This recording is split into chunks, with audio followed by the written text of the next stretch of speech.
Sadhguru, you said about life, and that brings a big question what doctors have about life.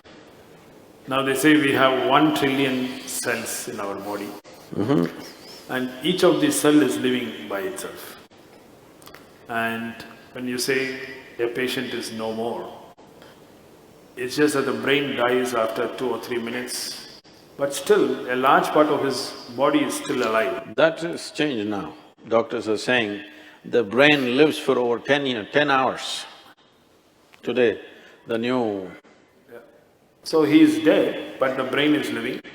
His skin, his muscles, his bones live for many hours.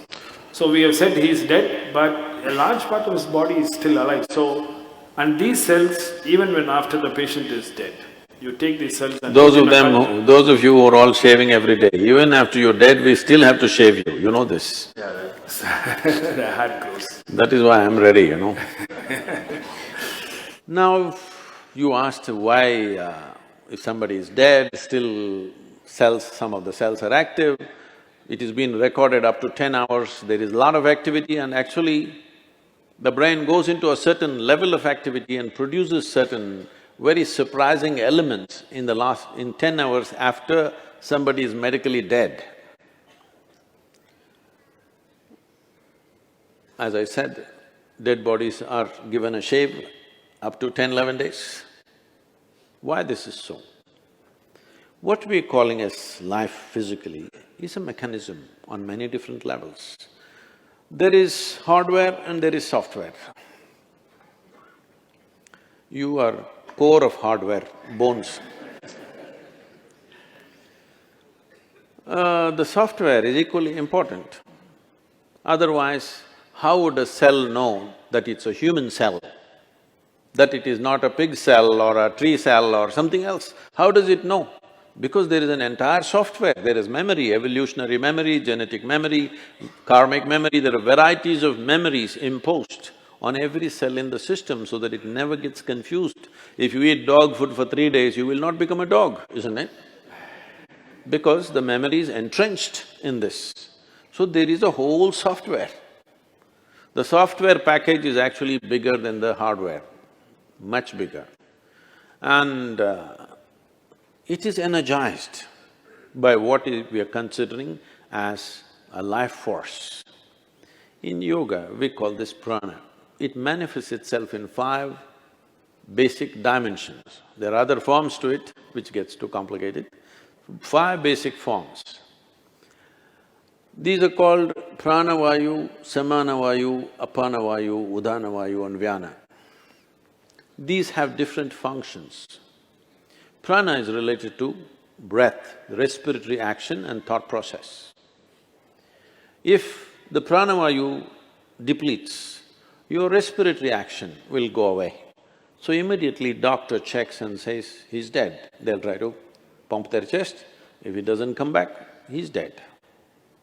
Respiration and your pulmonary action are very directly connected. Once respiration stops, that process will naturally come to an end. So pranavayu is gone. It's not like one after another they will go. They will go at the same time, but one goes means this is gone. If samanavayu goes, this is in charge of generating heat in the system. So once samanavayu starts receding, the body starts getting cold and it also starts becoming stiff. Once apanavayu starts receding in a major way, then the sensory aspect of it, we must understand this. You may check somebody's breath and declare them dead, but they can still feel sensations. There have been any number of cases where people get terrified because a dead body moves a little bit. This has happened again and again, many times. That when he's been medically declared dead, there are twitchings in the body that happen in a very mild way because the sensory activity is still on. Still, life is not fully convinced that it's finished. It is still making an effort of its own. When udhanavayu goes away, then the buoyancy is gone. When I say buoyancy, see, you may weigh 70 or 80 or whatever number of… maybe you weigh 50 or 55 kilograms, whatever is your weight, you don't… let's say you're very happy and alive right now, you don't feel 50 kilograms on you, isn't it? Hello? It is there. If you stand on the scale, it is there. But when you walk, it is not there, simply because this udhana creates a buoyancy. It makes you less available to gravity. There are yogic practices to activate this. There's a whole school of Udan in China, where you might have seen those movies, Hollywood movies, what is that? Crouching Tiger, something, what? Yes. So these are Udan schools where they have mastery over Udana, where they can float around a little bit. Well, little exaggerated in the movies, but becomes lighter, more buoyant body. For a martial arts fighter, to be buoyant is important. There have been many cases where certain ballet dancers and martial arts experts have shown what is physically not possible they have done by leaping up to heights which all physicists believe is simply impossible. But they've gone beyond that level simply by creating more buoyancy. So udhana is in charge of buoyancy. Once udhana starts receding, suddenly body becomes heavy. Always it was the same weight. Weight does not increase, but you can feel the weight much more simply because udhana is gone. This, doctors may know, maybe doctors don't do it, the people who work in the hospitals may know, carrying a live person and a dead person, there's a big difference. Simply because udhana is gone, there's no buoyancy. The fourth dimension is called vyana. This is preservative in nature.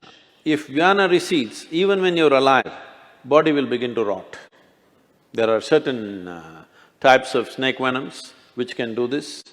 If they bite you, you will not die, but literally parts of the body will start falling apart simply because vyana will recede and it will start falling apart. So, once vyana recedes, the rotting process will begin. There are systems in yoga where we want all the seven to go reasonably together, within 1.5 hours we want it to go.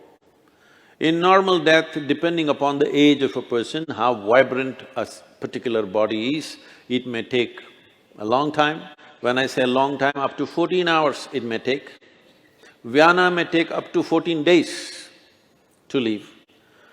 This is the reason why in this culture you have rituals running up to 14 days, because they feel the vyana may be still there, because when you bury a person, the vyana may be still hovering there, so up to 14 days. That is the reason why within 1.5 hours, in this in this culture, that was the rule, if somebody dies within an hour and a half, you must cremate them. But then mistakes happened. When they were still alive, somebody put them on the funeral pyre, so they stretched it to 4 hours. Within 4 hours, you must cremate. But today, there are issues, all kinds of issues about it. So, people are waiting for 1 day, 2 days, daughter is in America, she has to come, she'll come after 3 days, and they will wait. But the idea is, for the one who is dead, we must understand this. You don't diagnose people as dead, you declare them dead, right? There's a difference. So when you declare them dead, for you they are dead. As far as that person is concerned, in a way, all that's happened is, he's disembodied. He's lost his body. All his life he lived thinking he's a body, never realizing that physical mass that we carry is an accumulation from this planet. He never realized that. When suddenly he slips out the body, he tends to hover around the body because he's lost his discriminatory intelligence. Once you leave the body, the discriminatory intellect is not there, so this tends to hover around that body. So in this culture we said, the moment we are sure that somebody is dead for sure, you must immediately cremate them, because it's good for that dead, so they know the game is up. And it's also good for the living. You will see, if somebody very dear to you is dead and their body is here, you keep on hallucinating, maybe they're just sleeping, maybe they will sit up, maybe some miracle will happen, maybe something else will happen, this will go on unnecessarily. You will see people are crying and big emotional drama is happening, but the moment you cremate them, you will see everybody become silent. Have you noticed this? Always. Because now everybody knows the game is up. It's for the living and for the dead. So about life leaving the system, it is so entrenched.